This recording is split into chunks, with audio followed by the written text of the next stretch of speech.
Cette semaine, pour l'émission Enjeux de société, on voulait clore l'année avec la suite de la semaine passée où nous vous avons présenté Pierre Rabhi, qui est décédé il y a quelques jours, pour lui rendre hommage. Et on s'est dit que peut-être une dernière entrevue qu'on a dégotée sur le web pour vous le faire découvrir. On pensait que ça valait la peine encore d'ajouter encore une petite touche pour présenter d'une autre façon ce personnage. Pourquoi ? Parce que c'est une façon de célébrer le temps des fêtes de fin d'année, mais aussi parce que on fait souvent des vœux pour se souhaiter le meilleur à venir. Et quoi de meilleur que de transmettre de l'information qui est censée peut-être améliorer notre qualité de vie, améliorer notre comportement humain face à la planète et face à tout ce qui est nos besoins essentiels comme la nourriture, etc. Donc voilà, donc on vous souhaite un bon temps des fêtes, bien entouré de ceux que vous aimez. Et puis je vous laisse en compagnie de Pierre Rabhi pour environ 40-45 minutes à peu près. Donc ça vaut la peine d'y prêter une oreille parce qu'il nous apporte toujours une façon, je trouve, éclairée, une façon de voir le monde et peut-être de l'approcher qui pourrait donner du sens pour 2022 et 2020 et ainsi de suite, et les générations à venir.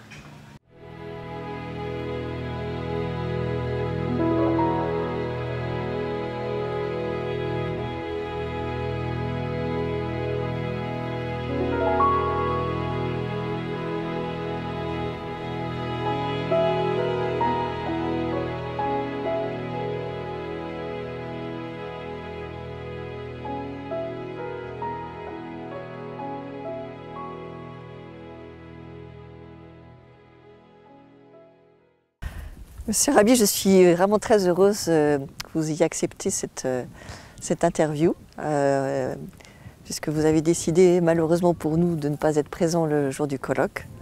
Voilà, et on peut le comprendre, que ça soit compliqué pour vous de venir en train, voilà, avec le Covid. Mais nous sommes très heureux que vous ayez accepté et que l'on puisse venir filmer votre conférence dans votre très beau paysage. Je vous remercie vraiment chaleureusement et avec beaucoup de reconnaissance. Parce que moi aujourd'hui, je sens, bon je vieillis, hein, je ne sais pas ce qui me reste sur mon compte là-haut, ou en mon dossier. Mais à la fois on éprouve le besoin, quand on a voué sa vie à une démarche, quand on sent qu'on va peut-être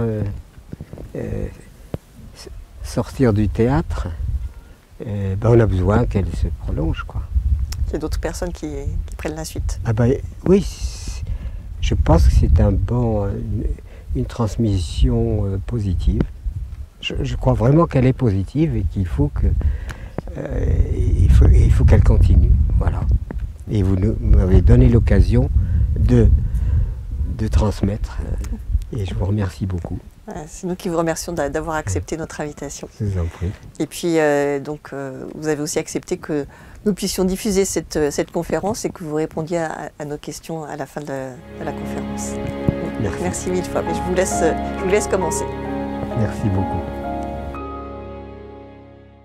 J'ai beaucoup lu, je me suis intéressé aux philosophes, je me suis intéressé à tout ce qui pouvait amener des données un peu structurantes, pouvant structurer ma pensée par rapport à cette nouvelle appartenance, qui n'était pas originellement la mienne. Et je suis rentré donc dans la culture, et puis le sort en était jeté.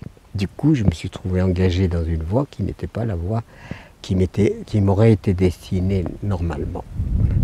Et chemin faisant, j'ai essayé d'acquérir ce que je pouvais acquérir pour trouver ma juste place dans la société, pour arriver à y survivre, etc.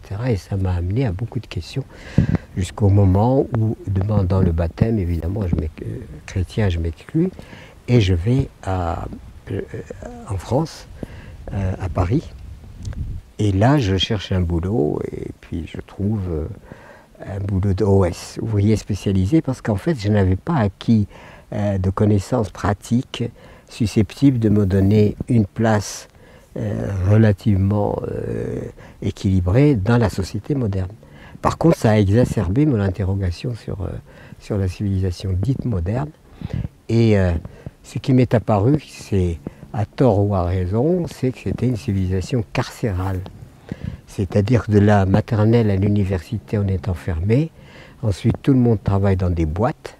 Et même pour s'amuser, on va en boîte. On y va dans sa caisse. On a la boîte où on met les vieux. En attendant la dernière boîte, ce que je vous laisse deviner. Bon, du coup, est-ce que c'est ça, être libéré? Non, c'est pas être libéré, c'est être pris en quelque sorte en otage par un système qui demande aux citoyens produit, parce qu'il faut soigner le produit national brut avant tout, et la richesse, etc. etc. Et on est rentré dans ce qui me paraissait un délire total, demandant à chaque individu de sacrifier 11 mois de son temps pour un mois pour aller admirer la vie. Voilà. Et du coup, j'ai rencontré ma compagne et on a décidé de faire ce retour à la Terre ici. Deuxième surprise, nous finissons par vouloir nous installer à la Terre, mais sans aucun moyen. On me dit, si tu fais quelques études d'agriculture, tu peux demander un prêt au Crédit Agricole. C'est ce que nous avons fait. Mais là aussi, non pas par besoin d'être original, mais pour continuer toujours cette voie de libération, le Crédit Agricole me dit on ne peut pas vous prêter si vous n'avez pas quelques expériences agricoles, ce que je comprends. Je deviens ouvrier agricole. Et en devenant ouvrier agricole, donc j'apprends ce qu'est l'agriculture moderne.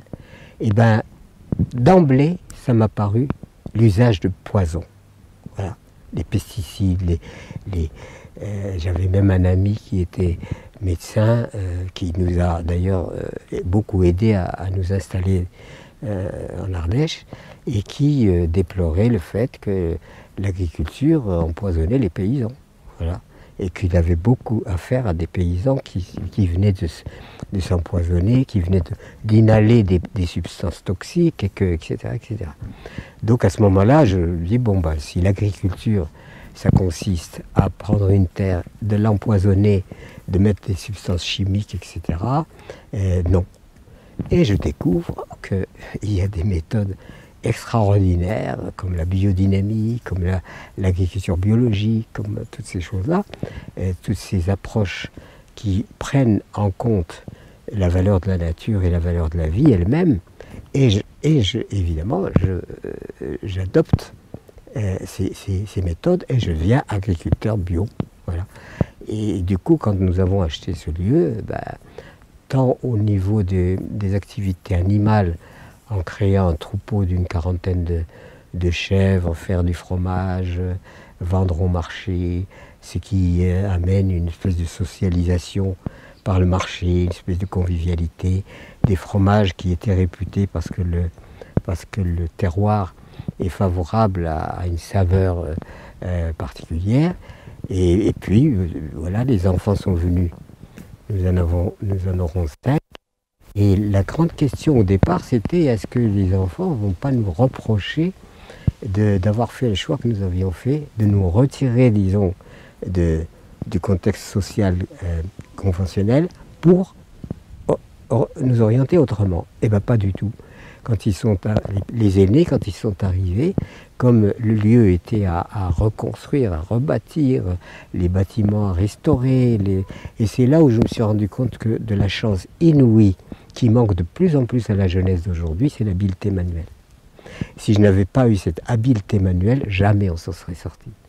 Et donc, heureusement, par héritage de mon père, qui était d'une habileté proverbiale, m'a transmis cette habileté manuelle, et grâce à ça, j'ai pu réparer notre maison, j'ai fait des meubles que j'ai vendus, et puis j'avais aussi physiquement, disons, acquis l'endurance pour travailler la terre, etc. Donc tout ça, ça a été des bénéfices très importants que je n'aurais certainement pas eu si j'avais passé mon temps à taper sur un clavier. Donc du coup, on a pu ainsi, tout en incarnant une démarche de rapport à la vie, de rapport à la nature, je ne voulais absolument pas sacrifier, nous ne voulions pas sacrifier notre part de rapport à la vie, à la vraie vie, simplement pour servir le modèle. Et du coup, ça a entraîné toute une philosophie qui m'a petit à petit ouvert les yeux sur comment le monde est organisé aujourd'hui, le produit national brut, le PIB, les machins, les gens qui sont pris en otage par une logique qui leur dit produit et consomme, produit et consomme. Et on arrive à 68, où nous étions déjà partis, en 61. En 68, et j'entends les jeunes dire ras-le-bol de la société de consommation. Et je leur dis, mais vous avez raison, on n'est pas venu sur Terre pour consommer uniquement, on est venu aussi pour vivre. Et donc cette protestation de 68 m'a beaucoup intéressé, sauf que, évidemment, la référence à des idéologies a foutu les choses en l'air. Parce que moi, je n'ai pas aucune référence à aucun idéologue, à aucun théoricien politique, à rien de tout ça. Rien de tout ça, c'est dire il n'y a qu'une chose qui compte, c'est est-ce que la vie peut être une vie réelle, rattachée vraiment à la vie, ou est-ce que la vie, c'est simplement une espèce de jeu historique dans lequel les uns gagnent, les autres pauvres, et puis il y a les revanches, et puis il y a la guerre, et puis on perfectionne l'art de tuer, et on détruit les environnements, on détruit tout, etc., etc. Les hommes se détruisent entre eux, etc. Bien plus que les virus d'ailleurs, parfois. Et ça ne pouvait pas coller avec le mode de pensée que je pouvais avoir, qui était fondamentalement chrétien d'ailleurs. Parce que j'étais rentré mais le christianisme épuré, c'est-à-dire strictement le message christique, il faut développer l'art d'aimer. C'est ça qu'il faut développer, c'est pas autre chose. Tout le reste, c'est de la foutaise. Et donc développer cet art d'aimer, ça ne veut pas dire je t'aime, et puis ensuite c'est le tribunal pour savoir qui garde les enfants. C'est pas du tout dans ce sens-là. C'est comment finalement aimer, mais aimer l'être, aimer la terre, aimer la nature, aimer les arbres, aimer les oiseaux, aimer tout ça. C'est-à-dire l'amour dans son acception la plus large. C'est-à-dire comment développer en nous cet enchantement. Voilà. Alors c'est ça qui a été le fondement en quelque sorte de notre petite philosophie et de la façon dont nous avons géré, organisé, orienté notre vie. Et ce qui est apparu au bout d'un certain temps, c'est que la crise sociale aidant, voilà, il y a eu 68 où les jeunes disaient ras-le-bol de la société de consommation, et puis après, maintenant on ne peut pas dire ras-le-bol de la société de consommation parce que bientôt on ne va plus avoir rien à consommer. Tellement on épuise, tellement... donc tout ça fait une démarche singulière, mais qui au départ paraissait un peu loufoque, mais qui petit à petit, je vois qu'elle prend son sens compte tenu de la dégradation générale du mode d'organisation et de l'idéologie sur laquelle on a bâti notre histoire. Voilà. Ça n'est pas une histoire.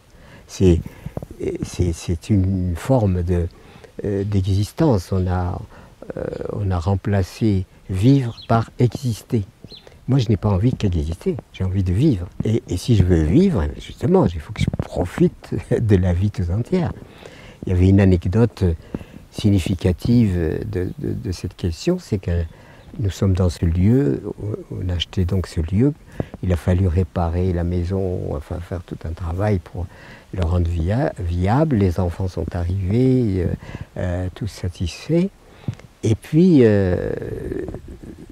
pour nous chauffer, on avait recours à du bois, heureusement on avait dans la propriété même un peu de forêt, on pouvait se chauffer.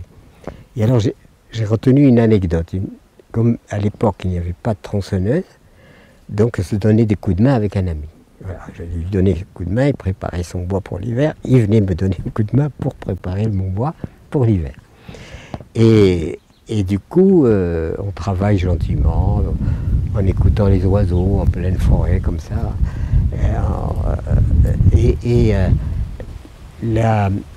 La journée s'achève.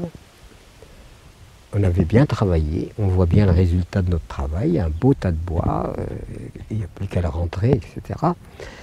Et puis, il y a un coucher de soleil absolument magnifique. Et on se préparait à rentrer. Et on voit ce coucher de soleil, il y avait un arbre splendide, dénudé, puisque c'était l'hiver, et il faisait comme des ramures, comme de la dentelle sur ce coucher de soleil. Et j'étais en admiration, et je demande à mon ami, tout doucement, mais viens voir. Il vient, je lui dis, regarde. Et bien, grande surprise, il me dit, en regardant cet arbre, etc., il y a 10 terres. Il y a au moins 10 terres. C'est la mesure concrète de la quantité de bois. Moi, je lui demandais d'admirer, je lui demandais pas d'évaluer les terres. Et ça a été significatif, finalement, de où en est l'esprit actuel, où on est tellement allé dans le lucre, dans le gain, à fusiller sa propre vie pour des dollars, etc., etc. Voilà que ça a été révélateur, disons, de quelque chose qui n'était pas ajusté avec les besoins réels d'un être humain. Un être humain a besoin d'aimer, il a besoin d'admirer, il a besoin... Et en plus, bon, la terre qui nous nourrit, on l'empoisonne. Alors, il faut vraiment aller loin dans l'absurdité. Les terres sont gorgées d'engrais chimiques. Des pesticides affreux. Quand j'étais ouvrier agricole, il fallait mettre des masques, parce que quand on passait des pesticides sur les pêchers, pour les protéger des maladies ou des parasites, c'était des poisons vraiment extrêmement violents qu'on utilisait. Voilà. Et tout ça, mis ensemble, me dit, mais quoi, on est dans une guerre? Qu'est-ce que nous sommes en train de faire? Nous sommes en train de tout détruire. Ce à quoi nous devons la vie, nous sommes en train de le détruire. Alors, il n'y a pas que moi, le petit rabbi, qui dit les choses. Des bouquins remarquables par des gens beaucoup plus compétents que moi ont bien essayé d'attirer l'attention de l'humanité sur les exactions qu'elle commettait, sur les dérives qu'elle commettait sur sa propre destinée, en empoisonnant ses propres enfants, en empoisonnant la terre qui les nourrit, et ainsi de suite. Donc on est arrivé dans une impasse terrible, dans laquelle aujourd'hui, finalement, nous sommes devenus des destructeurs de la vie. Et quand on voit le choix que fait l'humanité, d'ailleurs, entre la vie et la mort, alors on fait de vaniteux programmes pour aller vers la Lune, mais la Terre, on ne s'en occupe pas. Alors on détruit la Terre pour aller vers la Lune, ce qui tient absolument pas debout. Soit nous devenons intelligents, soit nous mourrons. Mais ce que j'entends par intelligence, c'est pas... Pour moi, elle n'est pas... L'intelligence, c'est pas l'accumulation de diplômes. Pas du tout. Ça, c'est de l'aptitude. Mais l'intelligence, elle relève d'autres choses. Mon propre corps est intelligent. Voilà. J'ai mangé mon repas, il n'y a pas un bouton digestion. Voilà. Et ce corps, ce petit corps, 50 kilos tout mouillé, eh ben, il fonctionne. Il est intelligent. Quand je prends des graines, je les mets en terre, c'est intelligent, ça pousse. Miracle, le miracle est partout. De la vraie intelligence. Mais on a pensé, grisé par nos aptitudes, que nous étions intelligents. Non. Quand on construit la bombe atomique, c'est pas intelligent. Et les destructions que nous faisons, c'est pas intelligent. Donc il y a à réviser entièrement notre paradigme, et en particulier en partant de l'éducation des enfants. On ne peut pas continuer à éduquer les enfants sur l'antagonisme, le premier, le dernier, le meilleur, le moins bon, etc. etc. C'est stupide tout ça. Non, il faut leur apprendre à comprendre la vie, à se comprendre. Et puis, il y a aussi quelque chose qui m'a toujours blessé, c'est en fait la subordination du féminin. Le féminin subordonné partout, la femme subordonnée. C'est absolument pas normal, parce que le féminin et le masculin sont les deux éléments, les deux dynamiques qui font la vie. Voilà. Et pourquoi est-ce que la femme serait subordonnée? Ça ne veut pas dire qu'elle va dominer, mais ça veut dire que la convergence des deux est l'intelligence. Et aujourd'hui, qu'est-ce que nous voyons même dans l'histoire? Je ne parle pas de l'Orient, je ne parle pas de partout. La femme brimée, la femme malmenée, la femme méprisée. Elle est là pour faire des gamins, elle est là pour le plaisir des messieurs, etc. Mais elle n'est pas là pour vraiment représenter, en quelque sorte, ce qu'elle doit représenter, qui est cet ordre féminin absolument extraordinaire, et que l'on trouve partout. Donc il y a là des réformes qui pourraient se faire, et moi je les verrais à partir de l'éducation des enfants. Parce que quand on regarde un enfant et qu'on dit « tu vas quand même pas pleurer, tu n'es pas une fille », mais non, il ne faut pas dire ça à un enfant. Il n'y a pas que les filles qui pleurent. Un enfant masculin, il peut pleurer aussi. Et toutes ces choses-là font partie de ce que je pourrais appeler les fondements incontournables qu'il faut revoir et réviser si nous voulons avoir une continuité de l'histoire dans la paix et l'intelligence. Mais là, je répète, l'intelligence n'est pas une question de cerveau, c'est aussi une question de vie. C'est la vie elle-même qui... Mon corps est intelligent. Bon. Et c'est toutes ces choses-là qui nous amènent petit à petit à aimer la vie, parce que la vie est aimable. Elle est extraordinairement aimable. Et comment se fait-il que nous avons tout ce qu'il faut pour être heureux et que nous sommes malheureux parce qu'il faut consommer des choses pour nous euphoriser? On devrait être euphorisé naturellement. On ne devrait pas être euphorisé parce qu'on mange une drogue. Donc tout ça, ce n'est pas un procès à qui que ce soit, bien entendu. Je ne suis pas en train de faire le procès de qui que ce soit. Par contre, je fais le procès d'une logique. Une logique qui est abusive, totalement abusive, et qui fait que j'ai vu en travaillant à Paris avec... je travaille à la chaîne, enfin toutes ces choses-là, et je vois comment l'être humain est pris par une logique du profit, de produit national brut, etc., etc. Et du coup, on est à la fois dans le pillage généralisé de la planète, on est en train de la piller, on est en train de la polluer. Les êtres humains tuent bien plus les êtres humains que des virus. Il n'y a qu'à voir ce qui s'est passé, la guerre de 14, etc.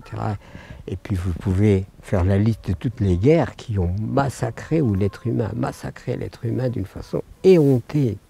Voilà. Et le virus, il est battu depuis longtemps par le massacre des humains par les humains. Ça, c'est une défaillance énorme. Le rapport masculin-féminin, c'est une défaillance énorme.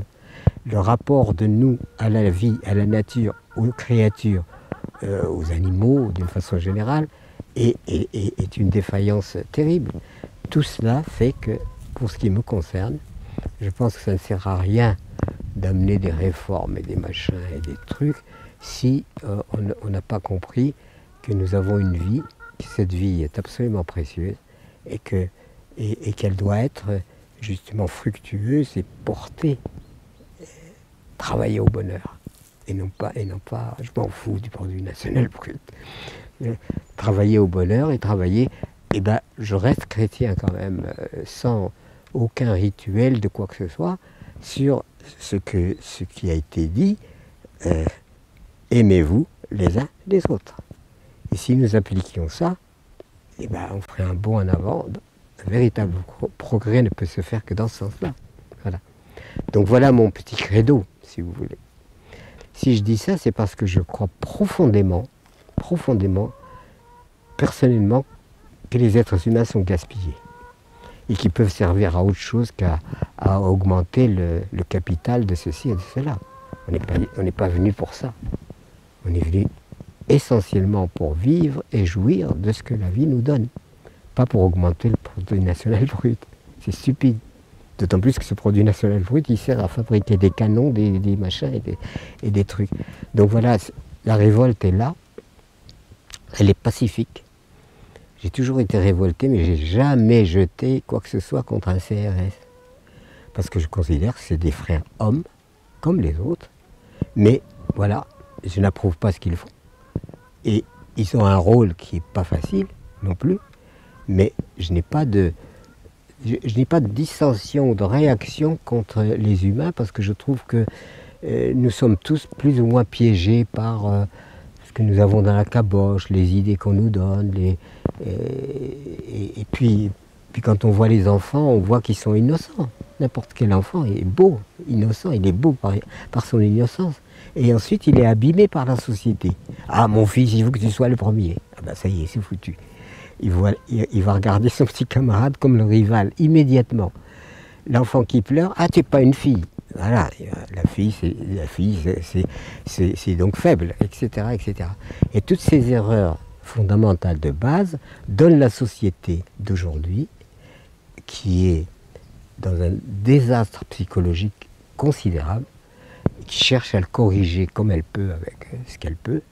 Mais en fait, le temps est venu de changer de paradigme, de changer de logique, de reprendre les choses sur d'autres bases. C'est ce que nous avons essayé de faire et nous avons créé un certain nombre de structures. Alors il y a une structure qu'on appelle Terre et Humanisme que j'ai fondée avec les amis pour la propagation de l'agriculture écologique en France et dans les pays du Sud.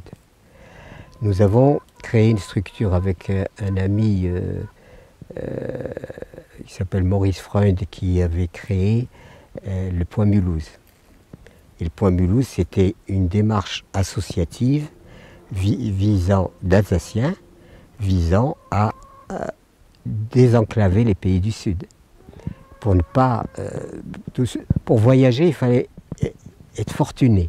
Et ben, eux, ils ont créé une compagnie aérienne qui met le prix du billet à la portée du plus grand nombre. Évidemment, il y a des limites, hein, mais qui en même temps aide les populations du Sud, par exemple, à voyager sans se ruiner, etc., et à créer le lien.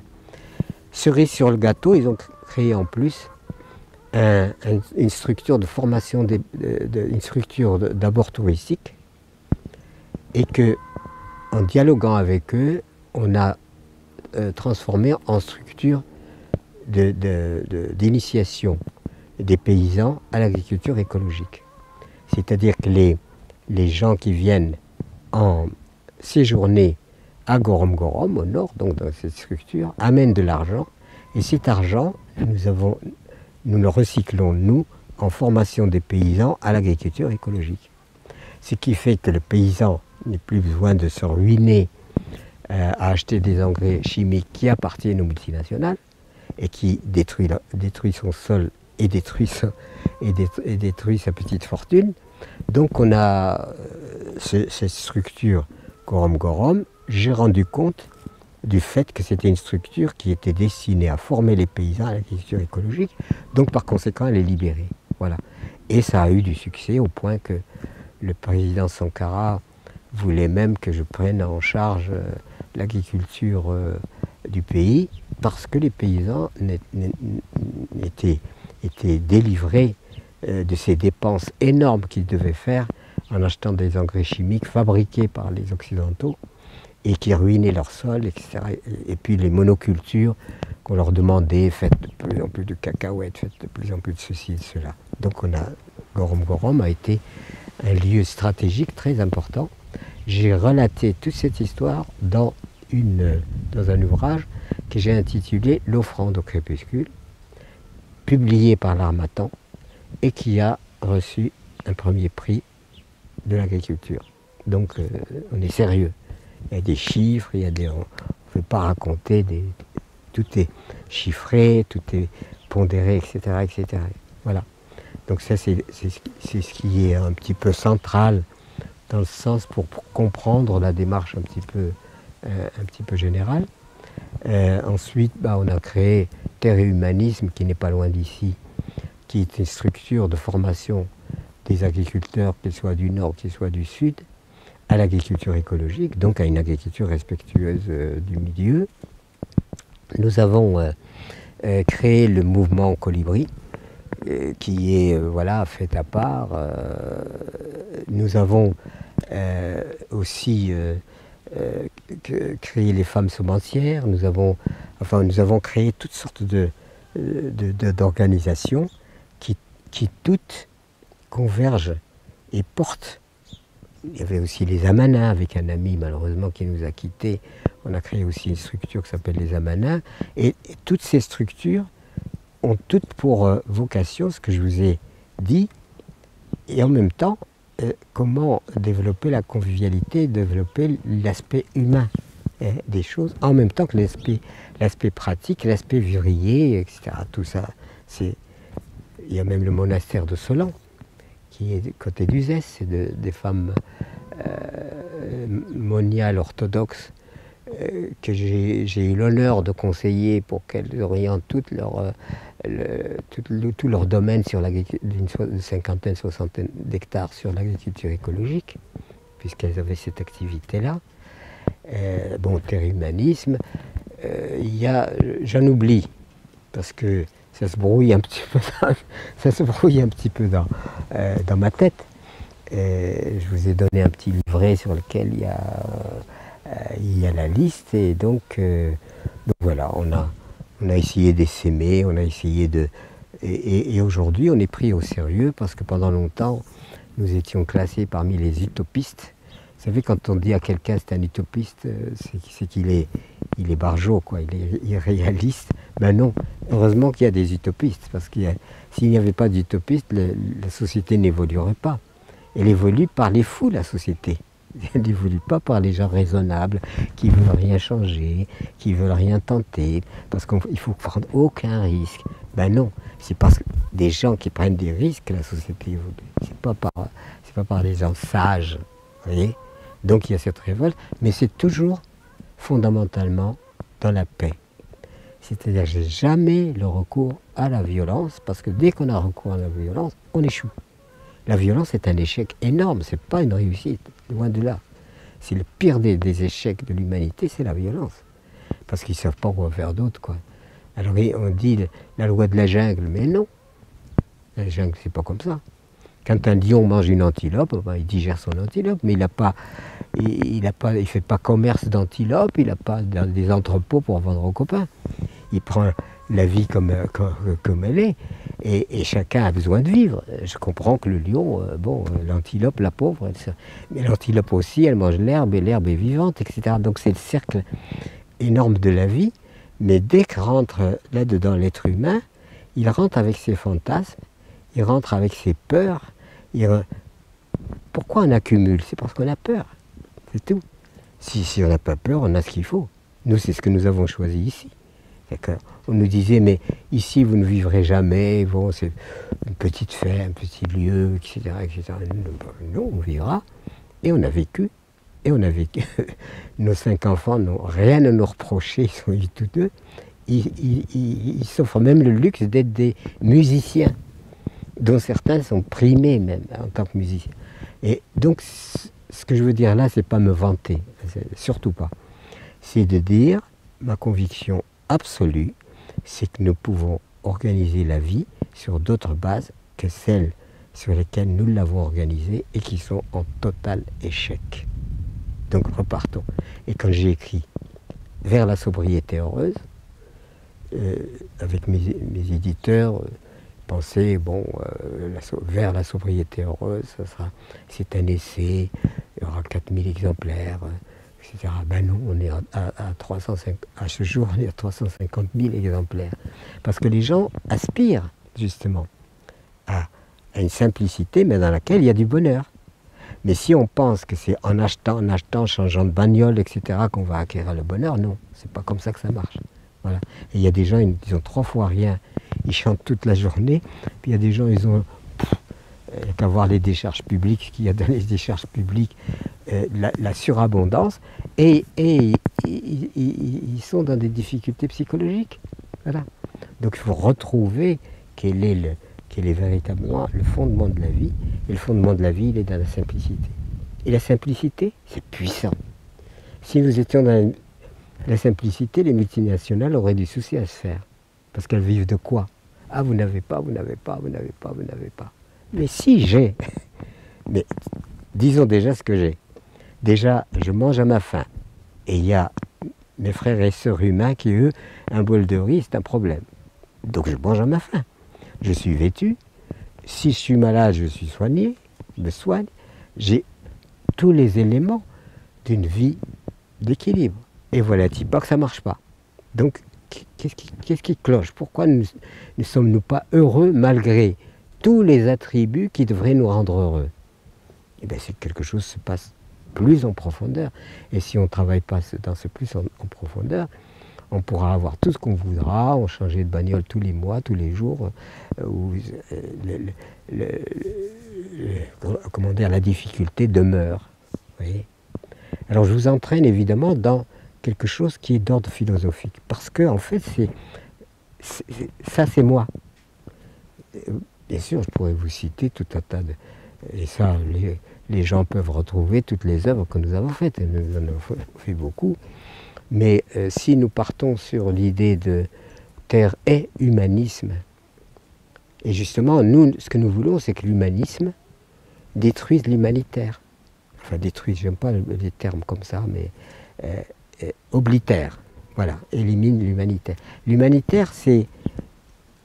On pique tout aux pauvres et ensuite on revient avec des sacs de riz pour dire « Ah, regardez comme nous sommes généreux ».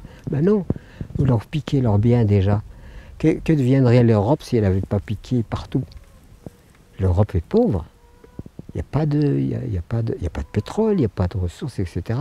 Et l'Europe, qui est la civilisation dominante, est une civilisation qui a été fondée sur l'accaparement de ressources extérieures, par la colonisation, bien entendu. Voilà. Sinon, l'Europe serait le continent le plus pauvre. Par contre, l'Europe a eu une mode de pensée qui est un mode de pensée créatif, dans la physique, dans différents domaines, si vous voulez, de la thermodynamique en particulier, parce qu'on le doit quand même à l'Europe. Mais le reste, c'est relativement banal. Je rappelle qu'au départ, je n'avais pas beaucoup de suiveurs, parce que nous étions considérés comme des folles dingues, quoi. Des gens qui quittent un salaire, etc., pour aller s'aventurer dans la terre est basse, enfin toutes ces choses-là. Donc au départ, il n'y avait pas vraiment grand monde, sauf quelques personnes qui comme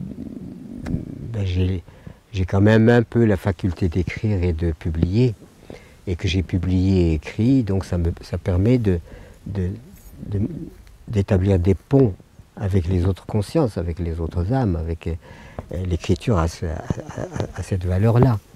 Donc au départ, il y a le premier bouquin que j'ai écrit, c'était du Sahara aux Cévennes, où j'ai expliqué mon itinéraire, si vous voulez. D'abord, il a été seul, et ensuite avec Michel, jusqu'aux Cévennes. Et pourquoi? Et jalonné par, comme un itinéraire, n'importe lequel, où vous voyez des séquences, hein, des choses qui... Et le premier que j'ai écrit, j'ai voulu m'expliquer sur notre aventure singulière de retour à la Terre. Et je l'ai intitulé « Du Sahara aux Cévennes ». Voilà.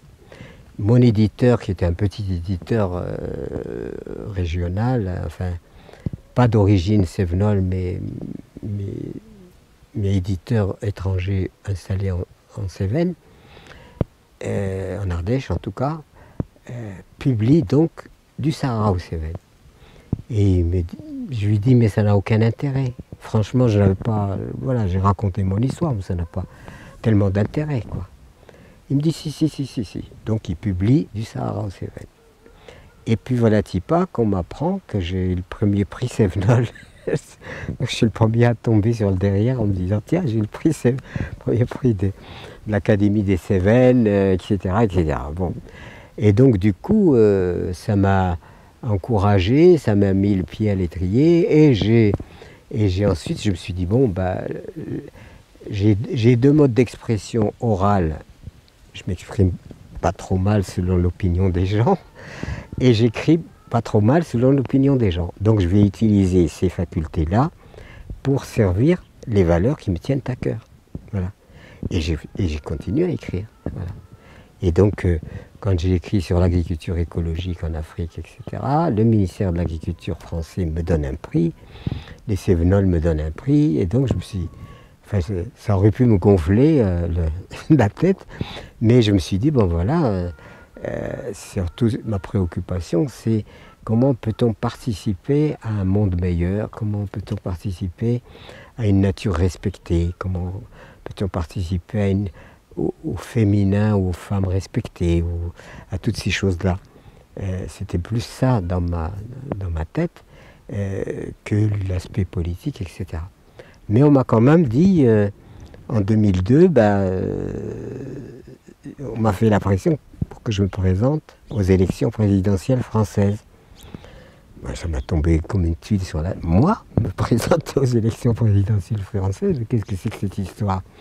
Alors, ils insistent, et puis, finalement, j'ai dit, bon, peut-être, je n'ai aucune ambition politique, et Dieu me garde de devenir président de la République. Je ne cherche absolument pas à devenir ça. Alors, on a lancé toute une campagne politique singulière.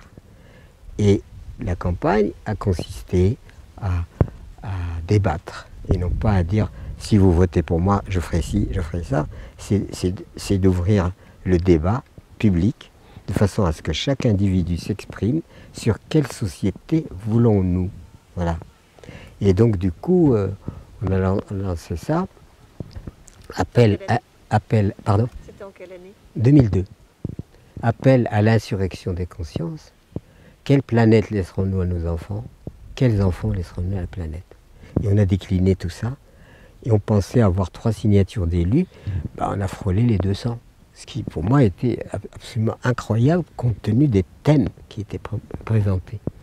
Mais ça a été une occasion extraordinaire de créer le débat public, c'est-à-dire que les citoyens ne soient pas là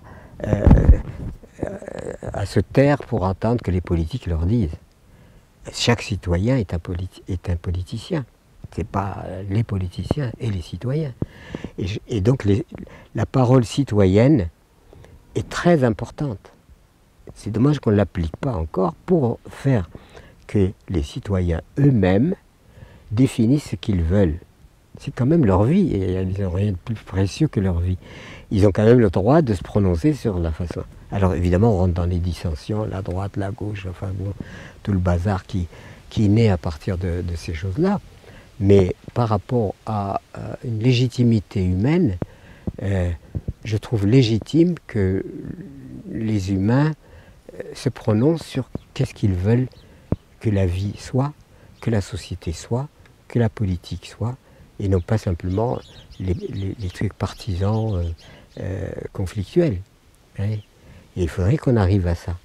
Mais on a mis au centre, comme l'élément absolument déterminant, la nature. C'est-à-dire que ce n'est pas l'écologie ramenée pour faire joli. Non, c'est l'écologie fondamentale. C'est pas on fait de l'écologie parce qu'il faut bien donner une place à l'écologie, alors on blablate, mais en fait la réalité ne change absolument pas. Donc on a voulu faire de l'écologie le fondement même de notre existence, puisque nous sommes nous-mêmes, comme je disais tout à l'heure, nous sommes de l'eau, nous sommes de la terre, nous sommes tout ça. Nous ne sommes pas les princes de l'organisation de la vie. Et comment faire rentrer cette notion d'alliance avec la vie en étant nous-mêmes les éléments de la vie? Et comment faire que l'éducation des enfants intègre d'une façon très sérieuse la connaissance d'eux-mêmes, la connaissance de la vie à laquelle ils doivent la vie, et le rapport aussi social. Et le rapport social, non pas dualiste, mais le rapport social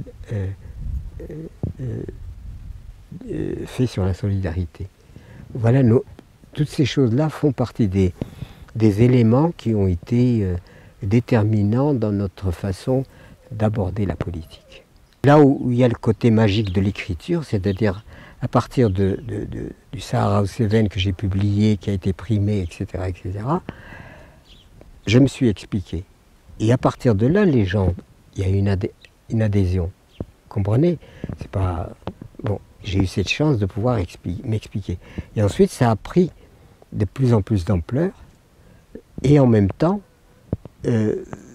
disons, ça n'est pas resté que, je me répète peut-être, mais ça n'est pas resté que théorique, puisque Michel et moi avons fait le choix d'appliquer notre philosophie de vie en prenant le risque de nous installer à la Terre. Et c'était un risque. Voilà. Donc à partir de là, il y a quelque chose qui s'ajuste bien entre le discours et l'incarnation du discours. Et à partir du moment où le discours est incarné, on ne peut pas ne pas croire à une personne. Comment ne pas croire à quelqu'un qui dit ce qu'il fait et fait ce qu'il dit? Alors ça veut pas dire qu'on a toujours raison, que tout est juste, mais il a l'honnêteté de réaliser ce qu'il dit. Sauf s'il parle philosophie ou métaphysique, ça c'est autre chose. Mais s'il part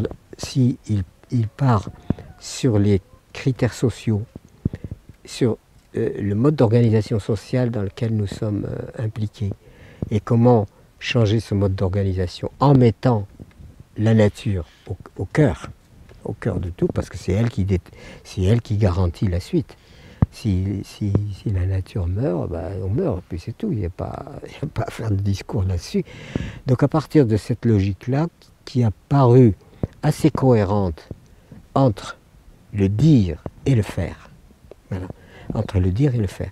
Et ça m'a engagé, comme vous le savez, en Afrique, avec l'agroécologie, ce que j'ai raconté tout à l'heure, la création de Gorom Gorom avec mon ami Freund et d'autres, sur comment transmettre aux paysans une agriculture qui régénère leur milieu et qui ne leur coûte rien. Même au contraire, qui enrichit leur patrimoine. Mais moi, je pratique l'agriculture large, bio. C'est pas seulement concentré.